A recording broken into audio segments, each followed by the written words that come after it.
خوفناک صوفہ حصہ ایک پراسرار صوفہ یہ سب کچھ تب شروع ہوا جب فیضان کو پرانی چیزوں کے شوق میں ایک پرانا صوفہ ایک پرانی حویلی سے ملا۔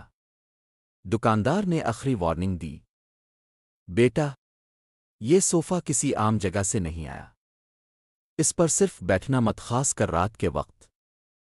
فیضان نے بات کو مذاق سمجھا اور صوفہ گھر لے آیا۔ صوفہ بہت بھاری بوسیدہ اور سیاہ رنگ کا تھا، لیکن عجیب بات یہ تھی کہ اس پر بیٹھنے سے جسم کو بہت سکون ملتا۔ حصہ دو پہلی رات کا خوف۔ پہلی ہی رات جب فیضان صوفے پر بیٹھا، اسے نیند سی آنے لگی۔ اچانک اس نے محسوس کیا جیسے کسی نے اس کا ہاتھ پکڑا ہو۔ آنکھ کھلی تو اندھیرے میں صوفے کی سائڈ سے ایک کالا سایہ نکلا اور دیوار میں گھس گیا۔ فیضان گھبرا کر اٹھا مگر کمرے میں کوئی نہ تھا۔ حصہ تین چیخوں کی گونج۔ اگلی رات صوفے کے کمرے سے چیخنے چلانے کی آوازیں آنے لگیں۔ جب فیضان بھاگ کر پہنچا، کمرہ ٹھنڈا، بہت ٹھنڈا ہو چکا تھا۔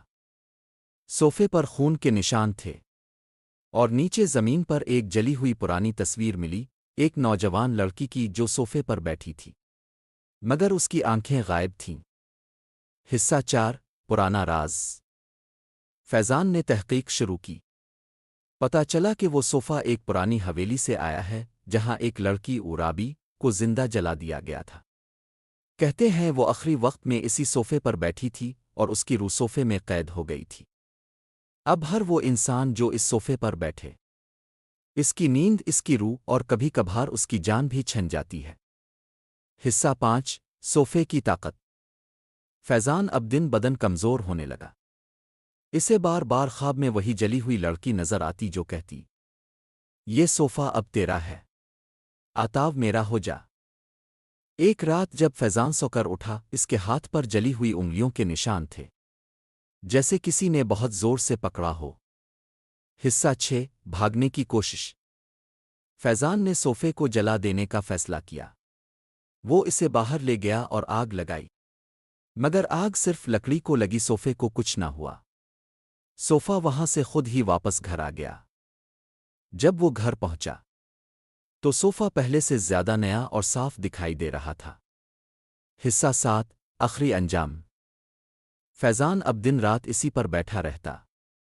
اس کے چہرے پر ہوش نہیں تھا، آنکھیں خالی خالی تھیں۔ ایک دن دوستوں نے گھر کا دروازہ توڑا۔ فیضان صوفے پر مردہ بیٹھا تھا، مسکراتے ہوئے، اور صوفہ خود بخود ہل رہا تھا جیسے سانس لے رہا ہو۔